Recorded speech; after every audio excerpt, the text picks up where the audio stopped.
We're going to dive right into this case study today because I think it's important for you to challenge a little bit of what your perceptions are of where someone's weight should be. I always get this question of like, well, what should I be at? Where should I be? How should I be doing X, Y, and Z? And for that answer, every single person is different. And this goes to show this case study exactly that. Now, what's also important and what will help you see is as a dietitian, what we have to consider for individuals when we're taking a look at the whole picture and what is healthy for their body. Now, today I'm going to focus primarily on the body composition analysis for this person because I think that's what's most important in this case, but I'll explain what we did and why in just a second.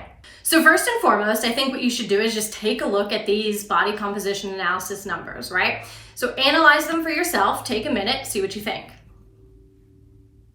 Many of you may say, oh, well, what was she doing in November of 2018? Those numbers look the best. Like, tell me, right? However, again, remember, I want to challenge your thoughts on things. That was the time period when things were the worst in terms of her behaviors and what she was doing. Now, this particular person's history is that she had a history of restrictive eating and an eating disorder. Now, she didn't ever go to treatment for her eating disorder because she never really got to the point where she was that acute. However, she did seek help in the past for some restrictive eating and overexercise. And unfortunately, from this July to November date, she fell back into those restrictive patterns. And what she ended up doing was actually decreasing her calories to about 1,000 calories a day and over-exercising by doing about 2.5 hours of exercise per day.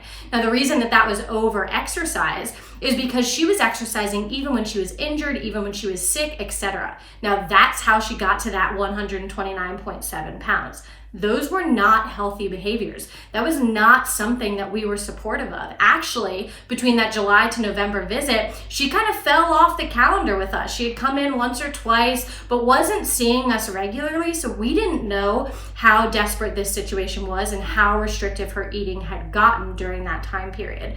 So needless to say, the November 2018 visit was when her relationship with food, when her restriction, and her relationship with exercise was actually the worst.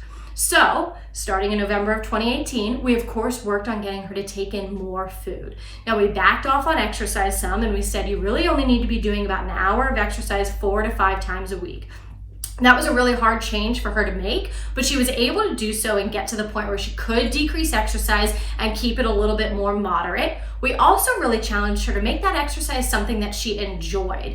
During the time period when she was really over-exercising and doing like 2.5 hours a day, she was just running. And she didn't even like running. She was just doing that because that's what she thought she, quote unquote, should be doing, right? So we had her back off on that and try to find exercise that she actually enjoyed. And that happened to be actually just walking and doing a little bit of weightlifting. So that's what she did for about an hour, 4 to 5 times a week. So she was able to decrease that. We also increased her food intake, of course, because 1,000 calories is not enough for anybody. So we brought that up to about 2,000 calories a day. We adjusted it a little bit over time, but for the most part, the average from that, really November until August timeframe was about 2,000 calories a day. And of course, what you're seeing here on the body composition is that her weight came back up to that 147-ish, and that is perfectly fine. Now, some of you may be saying, well, doesn't that seem high for someone who's 5'1"? No. Take a look at her whole picture. Take a look at her whole history. As a whole, this person needs to be at this weight in order to maintain that healthy relationship with food and with exercise. And those two things are so much more important than her getting down to 120 pounds or whatever it might be, right? So for this particular individual, what was best for her was actually being at this 147 pounds. Now, some of you may ask, well, now can she work on losing weight? Like once you've restored her relationship with food, now can she work on losing weight? And the answer is honestly, probably no. Maybe years down the road, but for right now, that would be way too much of a slippery slope for this person falling back into restrictive eating and over-exercise. When people have a really disordered relationship with food, it can be really, really tricky to find that balance. And so for this particular person, what is most important is making sure that she continues to fuel her body, has a healthy relationship with food, and we don't focus on any sort of weight loss for this person. Despite the fact that you may think that that weight is too high for her, it's not. This is where she is the most healthy.